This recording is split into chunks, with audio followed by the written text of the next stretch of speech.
तो कैसे हैं दोस्तों, उम्मीद करते हैं कि अच्छा ही होंगे।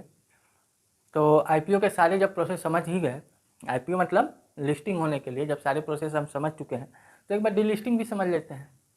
ठीक है, लिस्टिंग तो होती ही रहती है, बट डीलिस्टिंग भी तो होती है। क्या कंपनी का डीलिस्टिंग ज़्यादा अच्छा है या आईपीओ का लिस्टिंग होना ज़्यादा अच्छा है? दोनों अच्छे हैं दोस्त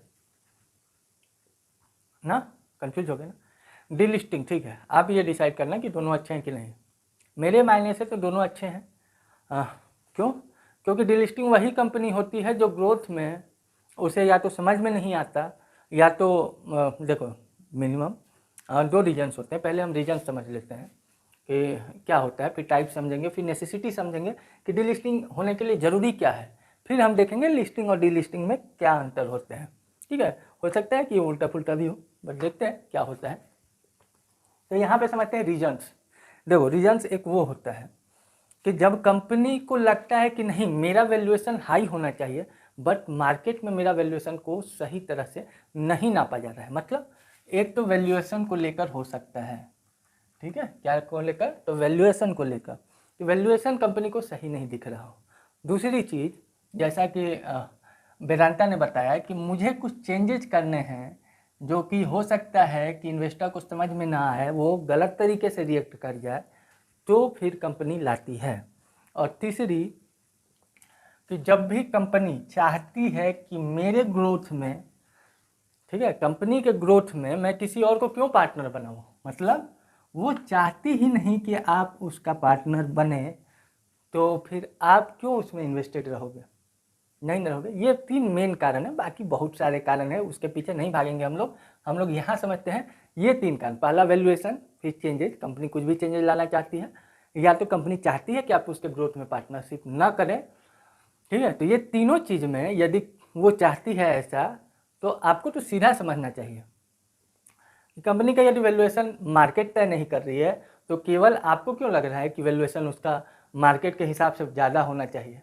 निकलो ना यार, बहुत सारे मार्केट में पड़े हुए हैं, छोड़ दो, आओ दूसरे कंपनी में। बहुत इंतजार कर रहे हैं, 7-8 हज़ार कंपनी है, तो वैल्यूएशन इसके अकॉर्डिंग भी आपको यहाँ से एग्जिट ले लेना चाहिए। चेंजेस कर रही है कंपनी, तो जब भी चेंज कर रही है तो पहले उसका डिसीजन होने दो, राइट है या रॉन्ग है।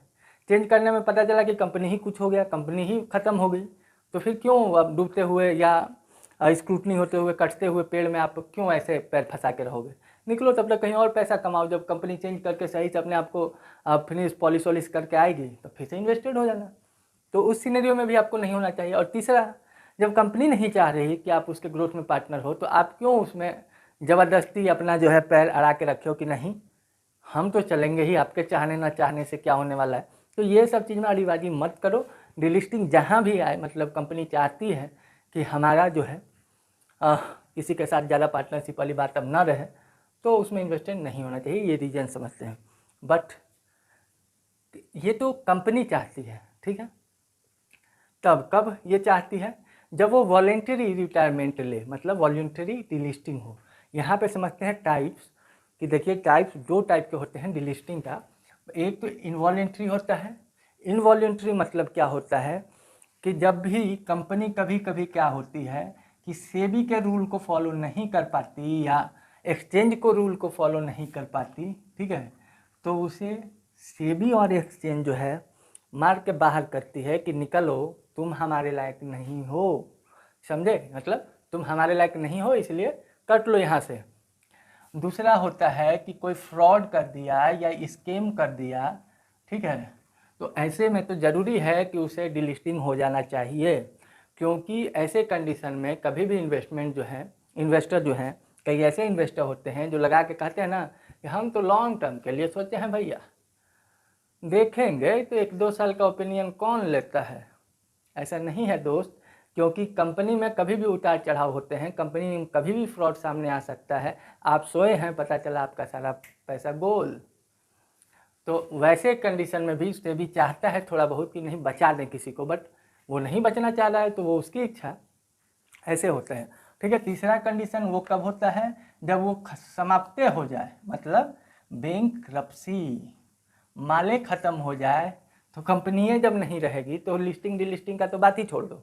तो ऐसे कंडीशन में इनवॉलेंटरी रिटायरमेंट होती है, ठीक है। हमने जो रीजन्स देखा था, वैल्यूएशन हो या चेंजेज हो, ये कब होती है जब कंपनी खुद से डिलिस्टिंग होना चाहती है, मतलब वॉलेंटरी रिटायरमेंट लेना चाहती है। ठीक है, तो यहाँ पे वॉलेंटरी रिटायरमेंट इन 3 कंडीशन के कारण लेना चाहेगी। दैट मीन्स यहाँ पे फिर से वो क्या हो जाएगी बॉस, तो प्राइवेट लिमिटेड होना चाहती है। जबकि लिस्टिंग में क्या होता है कि जब कंपनी लिस्टेड हो जाती है तो वो क्या हो जाता है, लिमिटेड कंपनी, मतलब पब्लिक लिमिटेड कंपनी। जैसे कि मेरा और आपका भी वो कंपनी है, क्योंकि मेरे भी शेयर लगे हैं भाई, 1 रुपये की ही क्यों ना लगे हैं, लेकिन हम आपके पार्टनर हैं, मतलब मालिक हैं हम उसके। ऐसे वैसे क्या छोटा इंसान समझ रखे हो, 2400 रुपया लगा के रिलायंस का मालिक हम बन सकते हैं। ठीक है, छोटा ही मालिक, लेकिन मालिक तो कहेंगे, बड़ा मालिक अंबानी, छोटा मालिक हम, क्यों? तो वैसे ही, ठीक है, तो इसीलिए इसको पब्लिक लिमिटेड कहते हैं। और जब वो लिस्टिंग से पीछे आ जाए, मतलब लिस्टिंग नहीं है, चाहे वो डिलिस्ट होकर गई हो या कंपनी लिस्टेड नहीं है, तो वो प्राइवेट लिमिटेड कंपनी कहलाती है। बट नेसेसिटी से पहले हम समझ लेते हैं एक बार फिर से कि लिस्टिंग और डीलिस्टिंग में क्या अंतर होता है। तो लिस्टिंग मतलब शेयर यहाँ पे ट्रेड होते हैं। ठीक है, शेयर ट्रेड होते हैं, मतलब हम और आप इसको खरीद बेच सकते हैं, बल्कि डीलिस्टिंग में नहीं कर सकते हैं। लिस्टिंग में जो बायर्स होते हैं वो बहुत सारे होते हैं, मतलब हम यदि बेचना चाहते हैं तो बहुत सारे लोग हैं, 50, 100, 200, 500 लोग हैं, 1000, 2000, 3000, तो वो बहुत सारे लोग हैं, इसलिए मुझे बेचने में कोई प्रॉब्लम नहीं होगी। बट डिलिस्टिंग होने के बाद, डिलिस्टिंग होने के बाद, ठीक है, और डिलिस्टिंग होते समय से लेकर डिलिस्टिंग होने के बाद तक केवल एक बायर, कौन सा, तो वो प्रमोटर, ठीक है, यानी कंपनी का ऑनर, या तो उसके साथ जो भी पार्टनर हो इनिशियल स्टेजेज में, वो उसका बात है, तो वो भी प्रमोटर ही कहलाते हैं। तो यहाँ पे बहुत सारे बायर्स रहेंगे, यहाँ पे केवल एक बायर्स रह जाता है जो कि प्रमोटर होता है। ठीक है, थर्ड चीज लिस्टिंग में, यहाँ पे मार्केट डिसाइड करती है कि आपका क्या वैल्यूएशन है। बट यहाँ पे कंपनी का एनुअल चार्ट हो या कंपनी का जो प्रमोटर हैं वो डिसाइड करते हैं कि यहाँ पे आपका वैल्यूएशन। लिस्टिंग होते समय यहाँ पे बुक बिल्डिंग होती है, मतलब बुक बिल्डिंग प्रोसेस होती है, और यहाँ पे रिवर्स बुक बिल्डिंग होती है। देखिए, कोई बहुत बड़ा अंतर नहीं है, बट यहाँ पे क्या तय होता है कि कंपनी, जैसा कि मैं बुक बिल्डिंग में बता चुका हूँ, या आईपीओ में भी मैं उसी सीरीज़ को कंटिन्यू कर रहा हूँ। तो यदि आपको इसमें कहीं कोई परेशानी है आईपीओ लिस्टिंग को लेकर, तो आप पीछे समझोगे तो ज़्यादा आसानी हो जाएगी। ठीक है, क्योंकि देखो यार, नॉलेज रहना ज़रूरी होता है। ठीक है, कोई बहुत बड़ा सेक्शन नहीं है कि बहुत कॉम्प्लिकेटेड लग रहा हो, बट एक ज़रूरी होता है कि आप ये सब चीज़, जो छोटी छोटी चीज़ है, जो बेस है, उसको समझ के यदि ट्रेड करोगे तो कंपनी का एक ओवरव्यू, फ्लक्चुएशन, ये सब चीज़ आपके लिए एक मिनिमम होगा। और यहाँ यदि आप थोड़ा टाइम दे दोगे अपने नॉलेज को इम्प्रूव करने के लिए, तो आपका जो कंपनी एनालिसिस होती है ना, उसमें मतलब यही समझ लो कि 80 to 90% टाइम रिड्यूस हो जाते हैं। लेकिन आप यदि ये सब नॉलेज नहीं रखे हो तो आपका जो समय है कोई भी कंपनी को एनालिसिस करने का, वो बहुत ज़्यादा लग जाता है, 8 टाइम्स 10 टाइम्स ज़्यादा लग सकते हैं। तो थोड़ा नॉलेज धीरे धीरे, मैं ये भी नहीं कर रहा हूँ कि एक ही दिन में पूरा किताब पढ़ के आप कुछ भी नहीं तय कर पाओगे कि कंपनी कैसी है। ठीक है, तो धीरे धीरे एक रेंडम वे में, ये भी मैं ज़्यादा सही, देखो यार, कभी भी किसी भी चीज़ को यदि लेकर आप बैठते हो, एग्ज़ाम देते हो, या एप्लीकेशन पे प्रैक्टिकली जब आते हो, तो आपको सीरीज वाइज में कभी भी कोई चीज़ नहीं मिलता। ठीक है ना, कभी भी कोई भी चीज़ सीरीज वाइज में नहीं रहता। जैसे एग्जाम्पल के तौर पे यदि लेते हैं, तो हम किसी किताब को पढ़ते हैं, ठीक है, तो उसमें क्या होता है कि टॉपिक चैप्टर 1, ठीक है, चैप्टर 1 का एक्सटेंशन चैप्टर 2, चैप्टर 2 का एक्सटेंशन चैप्टर 3, ऐसे करके आगे बढ़ती है किताब की नॉलेज। ठीक है, बट जब हम एग्ज़ाम में जाते हैं तो पता ही नहीं चलता कि चैप्टर 2 का पहले पूछेगा या चैप्टर 7 का पूछेगा। यहाँ तक कि ये भी पता नहीं चलता कि कौन से किताब का पहले पूछेगा और कौन से किताब के 5 क्वेश्चन हैं, कहाँ कहाँ रहेगा। ठीक है, एक ही किताब का कभी क्वेश्चन 1 नंबर होता है, कभी क्वेश्चन 25 नंबर होता है। तो जब भी प्रैक्टिकल आते हो तो आपको कोई भी चीज़ सीरीज वाइज में सजा के नहीं मिलती। तो नॉलेज भी वैसे ही गेन करो, कभी कैश फ्लो जान लिए, कभी आप नेट प्रॉफिट के बारे में जान लो, कभी पी जान लो, और उसके एप्लीकेशंस धीरे धीरे देखते रहो। ठीक है, या तो आईपीओ के बारे में जान लिए, डिलिस्टिंग के बारे में जान लिए, बैंकरप्सी, फ्रॉड, स्कैम, ये सारी चीज़ आप धीरे धीरे आपको समझना चाहिए कंपनी का। ठीक है, ये सब सारी चीज़ें होती रहेंगी। बट यहाँ पे हम देखते हैं कि बुक बिल्डिंग जो प्रोसेस होता है, जो मैं बता चुका हूँ, और यहाँ पे रिवर्स बुक बिल्डिंग होता है। दैट मीन्स कि कंपनी जब लिस्टेड होती है तो कंपनी और जो शेयर होल्डर्स मतलब जिसके शेयर अलॉट होने वाले हैं उसके बीच में एक इन्वेस्टमेंट बैंकर का रोल होता है, ठीक है, जो कि प्राइस डिस्कवरी करता है, शेयर को अलॉट करवाता है, ठीक है। बट यहाँ पे देखो इंड यूजर कौन हो गया, शेयर किसे अलॉट होंगे लिस्टिंग में, शेयर होल्डर्स मतलब मेरे और आपके जैसे लोगों को अलॉट होंगे, ठीक है।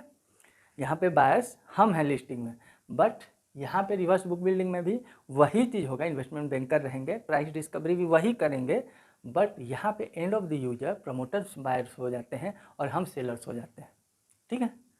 तो आप बुक बिल्डिंग समझ लोगे तो रिवर्स बुक बिल्डिंग आपको खुद समझ में आ जाएगी, जो कि इसके प्लेलिस्ट में आपको अच्छे तरीके से मिल सकता है, ठीक है दोस्त। बट यहाँ लिस्टिंग पे हम देखें यहाँ पे कि लिस्टिंग होने के बाद कंपनी जो है वो पब्लिक लिमिटेड कंपनी होती है, बट कि यहाँ पे डीलिस्टिंग होने के बाद कंपनी फिर से प्राइवेट लिमिटेड हो जाती है, ठीक है। तो ये अंतर होते हैं छोटे मोटे। अब समझते हैं कि नेसेसिटी क्या है, ज़रूरी क्या है कंपनी को डीलिस्टिंग होने के लिए, ठीक है। मतलब कि यदि डीलिस्ट होना है कंपनी का तो ये नेसेसरी हो जाता है कि 90% जो है 90% जो है वो प्रमोटर्स का शेयर्स होना चाहिए। मतलब 100% यदि शेयर हैं तो उसमें 90% शेयर किसके हो जाए, प्रमोटर के। यदि 90% वो बाय नहीं कर पाता तो कंपनी डिलिस्ट नहीं होगी। जैसे यहाँ पे भी हमने देखा था 90% से यदि ज़्यादा सब्सक्राइब नहीं होते हैं तो वो IPO कैंसिल हो जाता है। उसके बजाय यदि वो रिवाइज करता है बुक इशू या बुक बिल्डिंग प्रोसेस और उसमें फिर सब्सक्राइब 90 के ऊपर हो जाते हैं तो वो अलग चीज़ है, ठीक है। तो वहाँ पे सब्सक्राइब होते हैं। बट यहाँ पे भी एक सिनेरियो है कि यहाँ पे जब भी 90% से ज़्यादा होगा तो रिवर्स बुक बिल्डिंग में फिर से वो कर सकता है। और दूसरी चीज़ कि यहाँ पे जो भी प्राइस डिस्कवरी होती है, ठीक है, प्राइस डिस्कवरी होती है तो यहाँ पे एक कंपनी को, एक प्रमोटर को एक अपॉर्चुनिटी होती है कि वो काउंटर ऑफर करे किसके साथ, जिसके पास शेयर है, कि ठीक है आप हमें इतने प्राइस में दे लो या आप हमें इतने प्राइस में दे लो, ये कैश ले लो, या आप एक शेयर के बदले इतने प्राइस में आप 5 शेयर दे दो, 3 शेयर, वो उस पर निर्भर करता है, ठीक है। वैसे ही सेम सिनेरियो की तरह IPO की तरह इसमें भी बिडिंग पीरियड होती है, जैसा कि मैंने आपको बताया कि इसमें भी बुक बिल्डिंग प्रोसेस होती है, बट यहाँ पे रिवर्स बुक बिल्डिंग प्रोसेस होती है।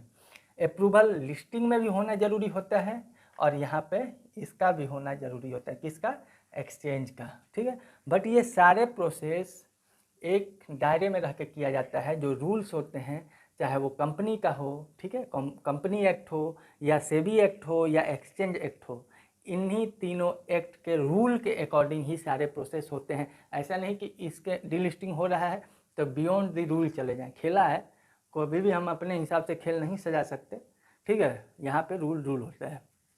अब यहाँ पे समझते हैं कि पेमेंट जो है, ठीक है, वो 10 दिन के अंदर करना रहता है कंपनी को, ठीक है। यदि आप और भी इसमें इंटरेस्टेड दिखे कमेंट्स में पूछिएगा तो पेमेंट का एक पोर्शन 2-3 मिनट का बता सकता हूँ अगले किसी नेक्स्ट उसमें शूट करके। पेमेंट में भी बहुत अच्छे तरीके से बताया जा सकता है, इसमें भी समझ सकते हो क्या बैंकिंग का वैल्यूएशन क्या होता है, ठीक है। इसमें वैल्यूएशन तय किया जाता है इन्वेस्टमेंट बैंकर के तहत। तो आप देख सकते हो कि ठीक है, जैसे पिछले उसमें मैंने देखा था जब वेदांता डीलिस्टिंग की बात की थी तो एक कैपिटल रेज किया था उसने कि हाँ इतने प्राइस पे यदि हमें मिलता है और 90% यदि मुझे मिल जाते हैं तो इतने कैपिटल की ज़रूरत पड़ेगी, जो कि रेज करके पहले से रखा था ताकि 10 दिन में उससे पेमेंट कर दिया जाएगा, ठीक है। तो उससे पता चलता है कि एक्चुअली में कंपनी चाहती है या ये कहीं खिलौना है, ठीक है। डीलिस्टिंग का बहुत इम्पैक्ट पड़ता है दोस्त, डीलिस्टिंग लिस्टिंग का, ठीक है, मार्केट पे भी। तो ये सारे चीज़ होते हैं मेरे भाई।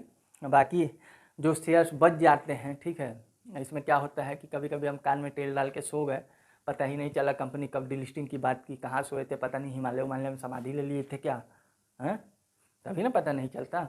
हाँ, तो वैसे भी लोग यदि होंगे तो उनके लिए भी कहता है कि ठीक है, पता नहीं चलता, यदि आप अभी भी सही टाइम पे आ गए हो, 1 साल के अंदर है, तो मौका रहता है कि आप जो है प्रमोटर्स को बेच सकते हो, ठीक है। यदि फिर भी नहीं बेच पाए तो आप उस कंपनी के हिस्सेदार रहोगे। कंपनी की जैसे जैसे बढ़ेगी कंपनी, डिविडेंड में, कंपनी का ग्रोथ में आप हिस्सेदार रहो। खुदा ना खास्ता हो कंपनी बहुत बड़ी हो गई तो आप उसको सेल कर सकते हो ऐसे किसी से प्राइवेट में, ठीक है भाई, इस कंपनी में तुम रहना चाहते हो क्या, रहोगे तो ले लो, ठीक है। तो ऐसे बेचना पड़ेगा दौड़ दौड़ के, ऐसे नहीं कि एक क्लिक में बाय सेल, ये वाली सिनेरियो ख़त्म, समझे। तो बाकी आपको और भी कोई दिक्कत क्वेरी हो तो आप कमेंट बॉक्स में पूछ सकते हो। यदि क्वेरी खत्म हो गई हो तो चैनल को सब्सक्राइब करें, लाइक एंड शेयर करें। फिर मिलते हैं अगले किसी वीडियो में एक ऐसे ही की फैक्टर के साथ या कोई कंपनी एनालिसिस के साथ। बने रहिएगा आप हमारे साथ, क्योंकि मैं चाहता हूँ और आपका प्यार चाहता है कि हम आपसे जुड़े रहें। तब तक के लिए अलविदा, थैंक यू, बाय बाय।